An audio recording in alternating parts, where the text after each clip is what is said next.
Nous perdons beaucoup en négligeant le privilège de nous unir à d'autres chrétiens en vue de nous encourager mutuellement au service du Seigneur.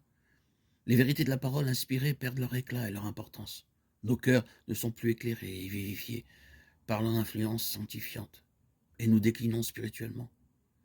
Dans nos rapports entre chrétiens, nous perdons beaucoup par le manque de sympathie les uns envers les autres. Celui qui se renferme en lui-même n'occupe pas la place que le Seigneur lui avait assignée. Le fait de cultiver notre faculté de vivre en société nous porte à sympathiser avec autrui et continue à notre développement en vue du service de Dieu. Si les chrétiens voulaient se réunir pour se parler mutuellement de l'amour de Dieu et des précieuses vérités de la rédemption, ils trouveraient force et rafraîchissement. Chaque jour, il nous est possible d'avoir une connaissance plus profonde de notre Père céleste. Nous pourrons faire journalement de nouvelles expériences de sa grâce. Celles-ci feront naître en nous le besoin irrésistible de parler de son amour. Et ces récits même réchaufferont et stimuleront nos cœurs. Si nous pensions davantage à Jésus et si nous parlions plus souvent de lui et moins de nous-mêmes, nous jouirions beaucoup plus de sa présence. Consentons à tout remettre entre les mains de notre Seigneur, qui pour nous ont été cloués à la croix. Réunissons-nous autour de la croix, que Jésus-Christ et Jésus-Christ crucifié soient l'objet de notre contemplation, de notre amour, de notre adoration, de nos louanges. Gardons le souvenir de toutes ces grâces que nous recevons de la part du Seigneur. Rendons-nous compte de son merveilleux et immense amour pour nous.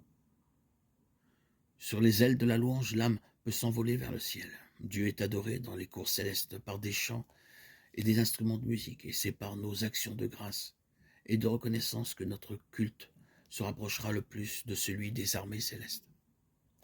Celui qui offre pour sacrifice des actions de grâce me glorifie. Psaume 50, 23. Venons donc en présence du Seigneur, avec respect, mais aussi avec joie pour lui apporter des actions de grâce et le chant des cantiques. Ésaïe 51, 3. Placez constamment devant Dieu vos besoins, vos joies, vos tristesses, vos louanges.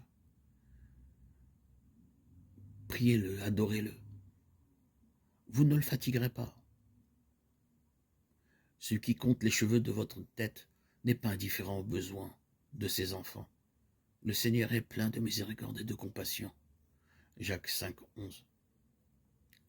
Son cœur est touché par nos prières, nos louanges. Apportez-lui tous vos sujets de préoccupation. Rien n'est trop lourd pour celui qui soutient les mondes et dirige l'univers. Rien de ce qui touche à notre paix ne lui est indifférent.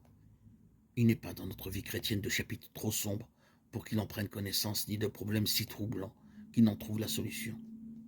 Nulle calamité ne fond sur le moindre de ses enfants, nulle angoisse ne torture son âme, nulle joie ne le ranime, nulle prière sincère ne monte de ses lèvres sans que notre Père céleste y soit attentif et y prenne un intérêt immédiat. Il guérit ceux qui ont le cœur brisé et il pense leurs blessures. Psaume 147, 3. Les rapports entre chaque âme et Dieu sont aussi intimes que s'il n'y avait que cette seule âme pour laquelle il ait donné son Fils bien-aimé. Il faut poursuivre nos louanges à l'Éternel, le louer pour sa bonté, pour ses merveilles, et demander toujours à Dieu la force nécessaire pour travailler au bien de l'humanité, à l'édification du royaume de Jésus-Christ.